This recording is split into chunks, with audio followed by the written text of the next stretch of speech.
Hey gang, I got an offer for you today from LinkedIn. As business to business marketers, your needs are unique. B2B buying cycles are long and your customers face incredibly complex decisions. Isn't it time you had a marketing platform built specifically for you? LinkedIn ads empower marketers with solutions for you and your customers. LinkedIn ads allow you to build the right relationships, drive results, and reach your customers in a respectful environment. On LinkedIn, you have direct access to build relationships with decision makers. Of the 875 million users on the network, 180 million are senior level executives. 10 million are C-level executives. You will also be able to drive results with targeting and measuring with their tools built specifically for B2B. And best of all, they work. Audiences exposed to brand messages on LinkedIn are 6 times more likely to convert. LinkedIn ads also rank #1 for security, community, and ad experience as part of the Business Insider's Digital Trust Study. Make B2B marketing everything it can be and get a $100 credit. It's a $100 credit on your next campaign. Go to linkedin.com/MPN to claim your credit. It's linkedin.com/MPN. Terms and conditions apply. Entrepreneurs Enigma is a podcast for the ups and downs of entrepreneurship, for the wins and the fails that we all face being entrepreneurs, how we learn from adversity. Every week I talk to a different entrepreneur with a story to tell. I'm Seth Goldstein. Come with me on the journey. This is Entrepreneurs Enigma. Let's get started.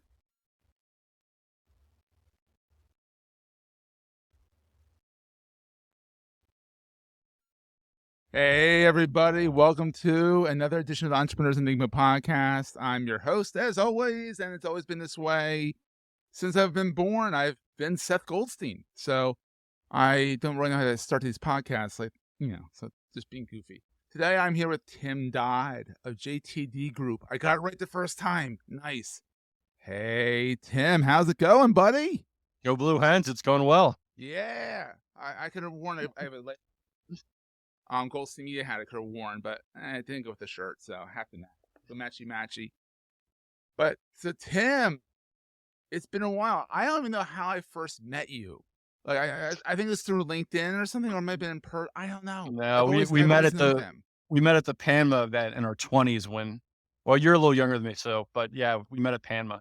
You remember? I just know we've been friends forever on LinkedIn, and like literally, I'm like, get this guy on the show. I mean, he's no Guy Kawasaki, but he's still Tim Dodd, and your name does precede yourself. It really does. You say, hey, I'm having Tim on the show, and everyone's like, all right, I'm tuning in. And people are tuning in, which is awesome. And I'm like, this is kind of cool. So we usually do this on Zencastr, but I decided to do these live again. And as those who were watching it live saw that there was a little bit of a train wreck as I was trying to insert the music ahead of time. Didn't practice this ahead of time. So there you go. So anyhow, enough inside baseball. Tim, how you doing today on this hot day in Philadelphia? Yeah, I'm at the beach and it's wonderful. So I love it. Lucky duck. You got the ocean breeze and all that stuff. Jersey Shore, Delaware Shore. And Wildwood in New Jersey. There you go. There's a fair number of Philly people that actually have places down here. So during COVID, it was great. You could just meet up with people a lot easier. At the beach where the breeze, you can't get sick and all that stuff. So that's wild. That's awesome, man. So Tim, you have done a lot. You have, for as long as I know, you've been doing something in sales and revenue growth and BDR stuff. And you're also a fellow Blue Hen, which is awesome. Go Blue Hens. Go Delaware. And so tell us a little bit about your journey. Have you always done the entrepreneurial thing, or did you do the corporate overlords and stuff? Yeah, so for people that aren't from Philadelphia, I'll give you a little journey. So I went to University of Delaware and really struggled in engineering. Went to computer science, graduated doing that. And then there's some really amazing programmers out there. So I decided that either I would have to be a lot better or I could just transition into a sales role and make good money doing sales. So I started at a company that now is Digitize Health. So it was my first real programming job. NBC, right? Yeah, in medical broadcasting. And kept touch with those people, then went to a company called Diamond Technologies down in Delaware. And that's when I transitioned into sales. And my first deal was W.L. Gore. So I, at the time, Chris Coons was their legal counsel. We were on United Way together, and he introduced me to the CIO, and that was my first deal. And I just loved applying engineering and thinking and problem solving to sales, but not having to debug code. Oh, Went that's to host my plus, site. yeah. Yeah. So went to host my site. Those guys sold, went to a company in Philly called XTM. Those guys sold. And then, in my 30s thinking, what am I going to do? So I started doing a lot of different things and just had like a handful of clients part-time. And then right before COVID hit, I went full-time into my own company. So it's Oh, been a wow. great journey. And that's kind of what happens. You see, people real don't people. So I'm working on the layout here. People don't see. They seem to go when there's adversity. They go out on their own. And like I started Ghost Media back in 2008. Best time to start a business at a world recession. But I started the business, and it's been going great for 15 years. A lot of people went out on their own at COVID because they felt like they either lost their job, in the corporate, or they're like, I'm ready to do my own thing. I'm home. Let me do my own thing, kind of things. Thing kind of thing. Yeah, so I did it in January, which really no one knew what COVID was really at that point unless you were in Yeah. China. So, yeah, my best client from Host My Site was like, "Hey, I wanna bring you on full time as a That's me. salesperson." I said, That's "Bring me right. on as a Yeah. contractor." That's when we met. Host my site. I remember those guys. Yeah, it's Really? They still all the around? Panda guys were hosting all their little shared hosting sites and then bringing me all their big deals to me. So it was a Ammo. great moneymaker. We're going to take a quick break, hear from our sponsors, and get right back to the show. Support for this show and all the other shows on the Marketing Podcast Network is provided by Memento. If you have your own podcast, you know how hard it is to produce and get all the cool little clips out and all that stuff. Promoting is half the battle. What if you could upload your episode, video or audio, and have AI pull out all the best moments for you to use in social media? Well, you can with Memento. Upload the video or audio, review the recommended clips, click the couple of buttons, customize the colors, fonts, and hit save.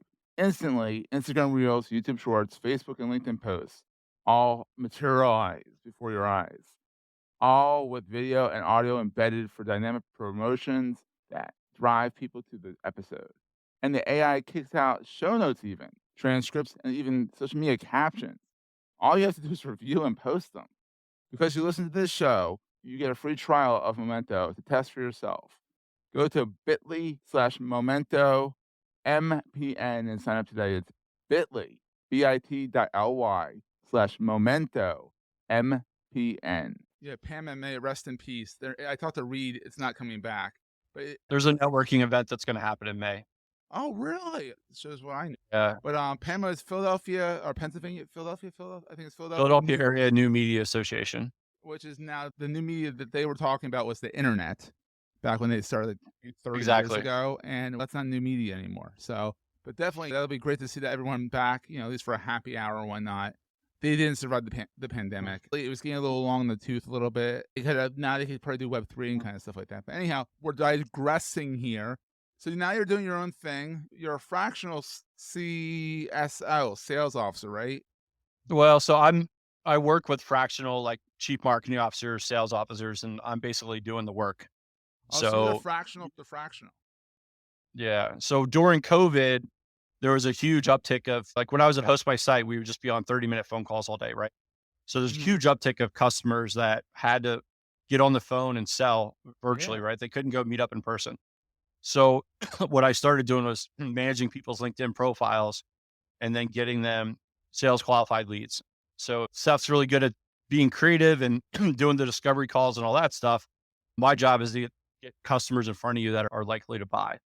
Ooh, And then, we should definitely talk.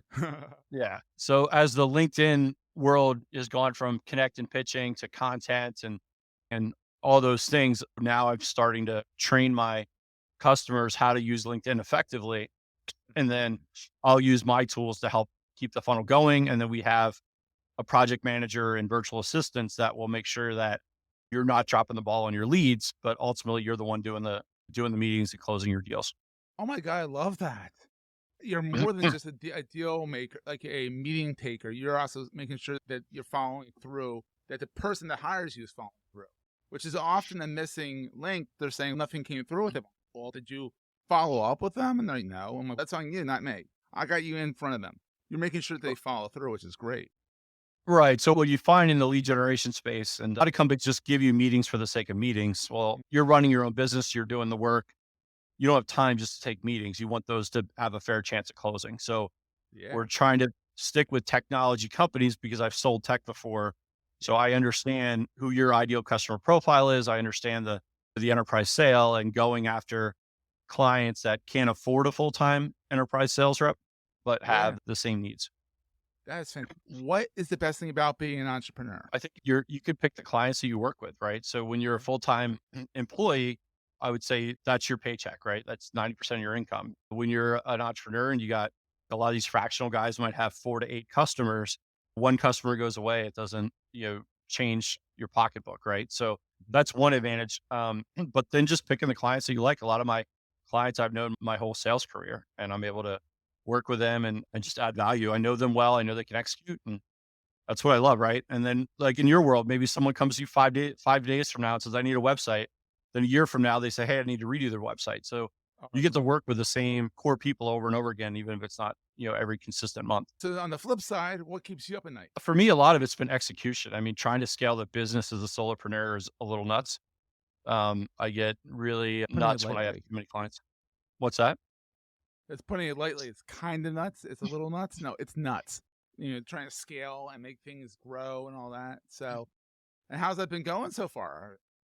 So Q1 was really weird. I think a lot of customers were just trying to figure things out, and then I usually get hit like maybe not the first start of a quarter, but like the second day, right? They've like evaluated their quarter and then they're like, "Hey, I really need help." So, Yeah. the first week of March was absolutely nuts. I've done a couple sales training classes for, companies. So I'm just trying to get them to, get going on the social selling side. And I've Awesome. seen some really good results of just giving them really unique tips. Like I went Yeah. viral on that post. So I did That a post, top that post is 100. awesome. We'll put that Yeah, in I the did a top show 100 notes. and, I'm now making all our clients do it. So, That's hopefully awesome, some of dude. our mutual friends will be posting that. We're going to do a top 100 of veterans. So for anyone in Philly, there's a whole Philly SEALs community, and Oh, there's there's a a lot of lot of women in seals in tech. there. Yeah. So for the guys in, yeah, a lot of the guys in Philly, I think they get a lot of recognition. But I want to give the women and our veterans some play and some airtime. So Absolutely. the first list that I did, like one of my friends was complaining about the list, and I was like, well, out of a list of 100, like 49 are women. Like I was pretty like balanced. And then I got a couple Yeah, you people that, you you did a good job. I mean, it was a really good so, job, and I was very impressed about how and it fast was you turned all it just around. randomly filtered from asking for recommendations. It wasn't intentionally going to be equally balanced, but we got a lot of really good people that don't typically get on the top list or the recommendations or recognitions. And what's awesome from a virality of it is any of us can go tag Gary Vee and say Gary Vee's a great guy, but you go and put like, "Hey, Seth, I've nominated you," right? Yeah. Seth's going to get excited. He's going to like brag about it, right? So there's Oh, so many absolutely. people that were so flattered and honored, and they were like reposting my post. They were commenting on it. The guys that are Mm, millions of viewers, if I did the top 100 of all these $1 million people, none of that post would have gone viral. But giving recognition Absolutely. to people that have really good posts or really interesting things that I think are valuable that other people maybe aren't aware of, the Mhm. post just did its work on its own. It was awesome. And we'll share that in the show notes so people can find that out. So here's the big question. Yeah. This is the question I think you know it because you call me the Oprah of podcasting, and I'm like, I'm not quite the Oprah of podcasting, but thank you for that. What is the most important thing to carry with you all the time? For me, it's been my phone. Like that's what I think our ability to function as people. I remember during the election, I did some election work and I went for a hike. So John McCain always had this famous story that he would go watch a movie during his elections. So I just put my phone down and I went for a walk, and it was like I don't think I've done it in 10 years not having my phone on me. Isn't that So freaky though? Because it's like we think about the phone, our whole lives are on this device, and you can do everything on it pretty much. And putting it down and walking away, even to the mailbox, in my case, walking to the mailbox, I feel like I feel detached. And it's both scary, freaky, and liberating at the same time. Like, yeah, we're both in our 40s. And when we were kids, they had cell phones. but they were bricks and they were a fortune to have, and kids didn't have them. So you went to something called a payphone. And so when you were out on your bike riding around, your parents just had to hope that you'd be home by the time it got dark. Nowadays, kids have their cell phones, they're on it. They'll be in the same room sometimes texting each other. I'm like, it's called, you're right across the room from each other. Hasn't happened yet with my 10-year-old, but it's interesting. So Tim, Yeah, you go ahead. I always go back to my days of being a Boy Scout and camping and just try to remember what it was like and the freedom of not having to respond instantly to something. Get rid of your phone. I usually do it in the afternoons on a Saturday. I'll just get away from my phone for like 4 hours. And it's one of the most liberating experiences, which is bizarre, but yeah. So Tim, where can people find you online? Where is your watering hole? Let me guess. Twitter? No, it's LinkedIn. Yeah, my back in the PAMA days, it was definitely Twitter, but yeah, my LinkedIn handle is just my first initial, Tim Dodd. It's the best. I'm redoing the website, so it's not really what I want this week. But next week, so don't look at will it be yet. up. Don't look at it yet. Yeah. Especially if you're Seth or any creative person, I don't want any judgment yet until it's up. I'll definitely take a look and give you my point of view. Absolutely. So Tim, thank you so much for being on the show. Thank you for being my guinea pig for getting this to be a live stream again. So that, thank you for being brave and jumping into the thicket of this. And we'll see everyone next time. We'll see everyone in 2 days. That was a great show. Hey, if you're enjoying Entrepreneurs Enigma, please give us a review on the podcast directory of your choice. We're on all of them. And these reviews really help others find the show. Also, if you're getting value from the show and want to buy me a coffee, go to the show notes and click on the link to help me stay awake while I bring you more great episodes to your ears. That's in the show notes, and I look forward to the next episode. Take care, guys.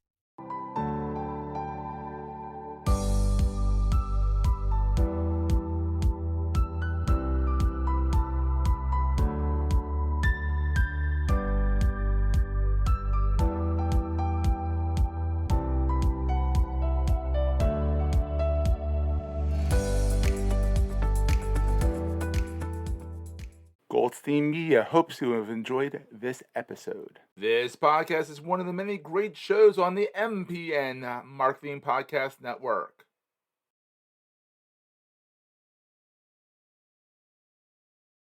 You may know you're listening to this show along the Marketing Podcast Network, but did you know there are other great shows on MPN to help your business? Carrie Barrett hosts a great podcast called The VIQ Project. Carrie, tell us what these fine folks will get out of listening. Okay, you know how you go to shoot a 2-minute video, except it takes 2 hours, you hate yourself on camera, you don't know what to do with it, and so it doesn't perform? You'll get all the tips and tricks you need to fix all of that on this podcast. Wow, we're going to be lining up for this. Where can people subscribe? You can find it on my website, which is carriebarrett.com. You can also find it if you search the VIQ Project Podcast on YouTube. Of course, you can find the show at marketingpodcasts.net, or you can subscribe and search for the VIQ Project Podcast wherever you get your podcasts. You heard her. Go subscribe. This podcast is heard along the Marketing Podcast Network. For more great marketing podcasts, visit marketingpodcasts.net.